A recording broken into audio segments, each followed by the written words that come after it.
Ramayana cinema ಹೇಗಿದೆ, ಸಿನಿಮಾದ one line story ಏನು, ಸಿನಿಮಾದ ಪ್ಲಸ್ ಹಾಗೂ ಮೈನಸ್ ಅಂಶಗಳೇನು ಎಲ್ಲವನ್ನ ವಿಡಿಯೋದಲ್ಲಿ ನೋಡ್ತಾ ಹೋಗೋಣ. ವಿಡಿಯೋನ ಕೊನೆ ತನಕ ನೋಡಿ ಹಾಗೂ ಇದೇ ತರಹದ ಮಾಹಿತಿಗಳಿಗಾಗಿ ನಮ್ಮ ಚಾನಲ್ಗೆ ಸಬ್ಸ್ಕ್ರೈಬ್ ಆಗಿ. ವೀಕ್ಷಕರೇ, ಎಲ್ಲರೂ ತುಂಬಾ ದಿನಗಳಿಂದ ಕಾಯ್ತಾ ಇದ್ದಂತ ವಿನಯ್ ರಾಜ್ಕುಮಾರ್ ಅವರ ಬಹು ನಿರೀಕ್ಷಿತ ಸಿನಿಮಾ ರಾಮಾಯಣ ಕೊನೆಗೂ ಚಿತ್ರಮಂದಿರಗಳಲ್ಲಿ ಬಿಡುಗಡೆಯಾಗಿದೆ. ಸಿನಿಮಾ ನೋಡಿದ ತಕ್ಷಣ ನಮ್ಗನ್ಸಿದ್ದು ಒಂದೇ ಮಾತು, ಇದು ವಿನಯ್ ರಾಜ್ಕುಮಾರ್ ಅವರ ಕರಿಯರ್ನಲ್ಲೇ ಇದೊಂದು ಮೈಲಿಗಲ್ಲು ಸಿನಿಮಾ ಆಗೋದ್ರಲ್ಲಿ ಯಾವುದೇ ಡೌಟ್ ಇಲ್ಲ.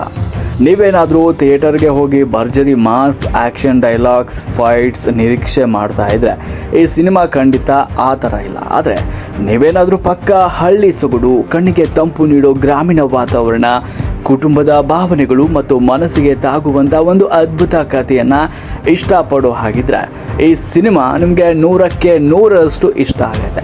ಬನ್ನಿ ಇವತ್ತಿನ ಈ ಸುದೀರ್ಘ ವಿಡಿಯೋದಲ್ಲಿ ರಾಮಾಯಣ ಚಿತ್ರದ ಕಥೆ ಏನು, ಪ್ಲಸ್ ಪಾಯಿಂಟ್ಸ್ ಏನು, ಮೈನಸ್ ಏನು ಎಲ್ಲವನ್ನ ಡೀಟೇಲ್ ಆಗಿ ನೋಡ್ತಾ ಹೋಗೋಣ. ಕಥೆಯ ವಿಷಯಕ್ಕೆ ಬರೋದಾದರೆ ಈ ಚಿತ್ರದ ಹೆಸರೇ ಹೇಳುವಂತೆ ಇದು ಗ್ರಾಮದ ರಾಮಾಯಣ. ಅಂದರೆ ನಮ್ಮ ಭಾರತದ ಹಳ್ಳಿಗಳಲ್ಲಿ ಇವತ್ತಿಗೂ ಕೂಡ ಇರುವಂತಹ ಮುಗ್ಧತೆ, ಜನರ ನಡುವಿನ ಸಂಬಂಧಗಳು, ಹಳ್ಳಿಯ ರಾಜಕೀಯ ಮತ್ತು ಅಲ್ಲಿನ ಯುವಕರು ಎದುರಿಸುವ ಸವಾಲುಗಳನ್ನು ನಿರ್ದೇಶಕರು ತುಂಬ ಅಚ್ಚುಕಟ್ಟಾಗಿ ತೆರೆ ಮೇಲೆ ತಂದಿದ್ದಾರೆ. ಇನ್ನು ನಾಯಕ ನಟರಾಗಿ ವಿನಯ್ ರಾಜ್ಕುಮಾರ್ ಅವರು ಒಬ್ಬ ಸಾಮಾನ್ಯ ಹಳ್ಳಿ ಹುಡುಗನ ಪಾತ್ರದಲ್ಲಿ ಕಾಣಿಸಿಕೊಂಡಿದ್ದಾರೆ.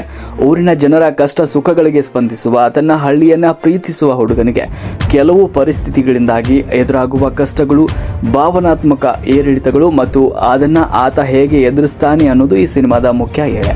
ಇನ್ನು ಈ ಸಿನಿಮಾದ ಅತಿ ದೊಡ್ಡ ಹೈಲೈಟ್ ಏನಂದ್ರೆ ಅದು ನಟ ವಿನಯ್ ರಾಜ್ಕುಮಾರ್ ಅವರ ಪರ್ಫಾರ್ಮೆನ್ಸ್. ವಿನಯ್ ರಾಜ್ಕುಮಾರ್ ಅವರು ತಮಗೆ ಕೊಟ್ಟಿರುವಂತಹ ಪಾತ್ರವನ್ನು ಎಷ್ಟು ಅಚ್ಚುಕಟ್ಟಾಗಿ ನ್ಯಾಚುರಲ್ ಆಗಿ ಮಾಡಿದ್ದಾರೆ ಅಂದರೆ ನಮಗೆ ಎಲ್ಲೂ ಕೂಡ ಅವರು ಆ್ಯಕ್ಟಿಂಗ್ ಮಾಡ್ತಿದ್ದಾರೆ ಅಂತ ಅನಿಸೋದೇ ಇಲ್ಲ.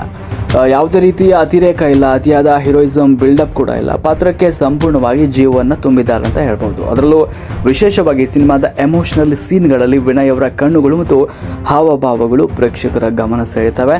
ಸಿನಿಮಾದಲ್ಲಿ ಬರುವ ಕೆಲವು ಭಾವನಾತ್ಮಕ ಕ್ಷಣಗಳನ್ನು ನೋಡುವಾಗ ನಮಗೆ ಅಳು ಕೂಡ ಬರುತ್ತೆ. ಅಷ್ಟರ ಮಟ್ಟಿಗೆ ಅವರು ಆ ಪಾತ್ರದಲ್ಲಿ ಪರಕಾಯ ಪ್ರವೇಶವನ್ನು ಮಾಡಿದ್ದಾರೆ ಅಂತಲೇ ಹೇಳ್ಬೋದು. ಇಷ್ಟು ವರ್ಷ ಅವರು ಮಾಡಿದ ಸಿನಿಮಾಗಳಿಗೂ ಈ ರಾಮಾಯಣ ಸಿನಿಮಾಗೂ ತುಂಬಾ ವ್ಯತ್ಯಾಸ ಇದೆ. ಇನ್ನು ಈ ಸಿನಿಮಾದ ತಾಂತ್ರಿಕ ವಿಭಾಗದ ಬಗ್ಗೆ ಮಾತನಾಡಲೇಬೇಕು. ಯಾಕಂದರೆ ಚಿತ್ರದ ಸಿನಿಮಾಟೋಗ್ರಾಫಿ ಅಥವಾ ಕ್ಯಾಮ್ರಾ ಕೆಲಸ ನೋಡೋದಾದರೆ ತುಂಬಾ ಅದ್ಭುತವಾಗಿರುವಂಥದ್ದು. ಹಳ್ಳಿಯ ಸೌಂದರ್ಯ, ಅಲ್ಲಿನ ಬೆಳಗಿನ ವಾತಾವರಣ, ಜನರ ಜೀವನ ಶೈಲಿಯನ್ನು ಕ್ಯಾಮ್ರಾದಲ್ಲಿ ಸೆರೆ ಹಿಡಿದಿರುವ ರೀತಿ ಕಣ್ಣಿಗೆ ಹಬ್ಬವನ್ನು ನೀಡುತ್ತೆ. ಇದರ ಜೊತೆಗೆ ಸಿನಿಮಾದ ಹಿನ್ನೆಲೆ ಸಂಗೀತ ಅಂದರೆ BGM, ಹಾಡುಗಳು ಕಥೆಯ ಭಾವನೆಗಳನ್ನು ಇನ್ನಷ್ಟು ತೀವ್ರಗೊಳಿಸುತ್ತವೆ.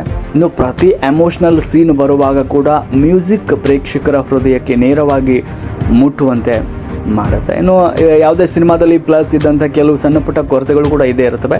ಈ ಚಿತ್ರದ ಮೊದಲನೇ ಭಾಗ ಸ್ವಲ್ಪ ನಿಧಾನವಾಗಿ ಸಾಗುತ್ತೆ. ಕತೆ ಬಿಲ್ಡಪ್ ಆಗೋಕ್ಕೆ ನಿರ್ದೇಶಕರು ಸ್ವಲ್ಪ ಸಮಯ ತೆಗೆದುಕೊಂಡಿದ್ದಾರೆ ಅಂತ ಹೇಳ್ಬೋದು. ಆದರೆ ಕತೆ ಮುಂದುವರಿಯುತ್ತಾ ಹೋದಂತೆ ನಾವು ಪಾತ್ರಗಳ ಜೊತೆಗೆ ಕನೆಕ್ಟ್ ಆಗ್ತಾ ಹೋಗ್ತೀವಿ. ಹಾಗಾಗಿ ಎಲ್ಲೂ ಕೂಡ ನಮಗೆ ಬೋರ್ ಹೊಡೆಯೋದಿಲ್ಲ. ಮುಂದೆ ಏನಾಗುತ್ತೆ ಅನ್ನೋ ಕ್ಯೂರಿಯಾಸಿಟಿ ಹಾಗೆ ಉಳಿದು ಬಿಡುತ್ತೆ. ಇನ್ನು ಸೆಕೆಂಡ್ ಹಾಫ್ ಮಾತ್ರ ತುಂಬ ಅದ್ಭುತವಾಗಿ ಮೂಡಿ ಬಂದಿದೆ. ಕಥೆಯ ಟ್ವಿಸ್ಟ್ಗಳು ಮತ್ತು ಭಾವನಾತ್ಮಕ ದೃಶ್ಯಗಳು ಪ್ರೇಕ್ಷಕರ ಪಲ್ಸ್ ಹಿಡಿಯುವಲ್ಲಿ ಯಶಸ್ವಿಯಾಗಿದೆ. ಕುಟುಂಬ ಸಮೇತ ಯಾವುದೇ ಮುಜುಗರ ಇಲ್ಲದೆ ನೋಡಬಹುದಾದ ಇದು ಪಕ್ಕಾ ಕ್ಲೀನ್ ಎಂಟರ್ಟೈನರ್ ಸಿನಿಮಾ ಅಂತಾನೆ ಹೇಳ್ಬೋದು.